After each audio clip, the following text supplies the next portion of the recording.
दिल्ली के एक शांत इलाके में रहने वाली शर्मा फैमिली बाहर से बिल्कुल सामान्य लगती थी। पड़ोसियों के मुताबिक वो लोग बहुत धार्मिक और खुशहाल थे।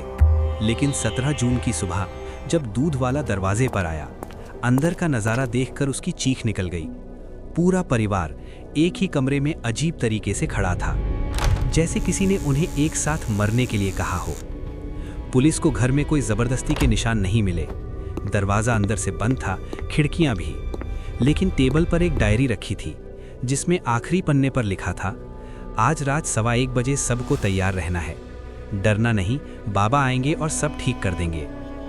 पुलिस को लगा ये सिर्फ धार्मिक विश्वास है, लेकिन जैसे जैसे वो पन्ने पलटते गए, डायरी में पिछले 11 दिनों की पूरी प्लानिंग लिखी थी। किसे कहाँ खड़ा होना है, किसे आंख बंद करनी है, किसे क्या बोलना है, जैसे कोई उन्हें कंट्रोल कर रहा हो।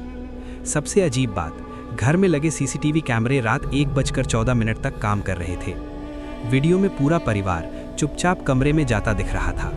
सबके चेहरे पर अजीब सी शांति थी। लेकिन 1:15 पर कैमरा अचानक बंद हो गया, और बंद होने से पहले फ्रेम के कोने में एक परछाई दिखी, जो किसी इंसान जैसी नहीं थी।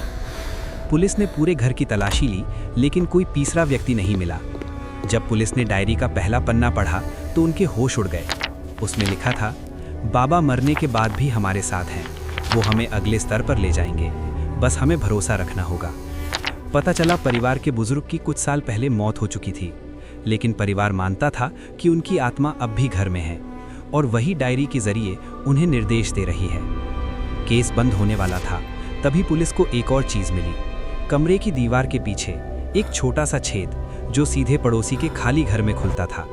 जब पुलिस अंदर गई, वहां एक पुराना टेबल रखा था, और उस पर वही डायरी का दूसरा हिस्सा, जैसे कोई सामने बैठकर उन्हें लिखवा रहा था। लेकिन असली डर तब शुरू हुआ। डायरी का आखिरी पन्ना नया था, और उस पर लिखा था, अगला परिवार तैयार है, अब तुम्हारी बारी है। और नीचे पुलिस ऑफिसर का नाम लिखा था, जो ये डायरी पढ़ रहा था।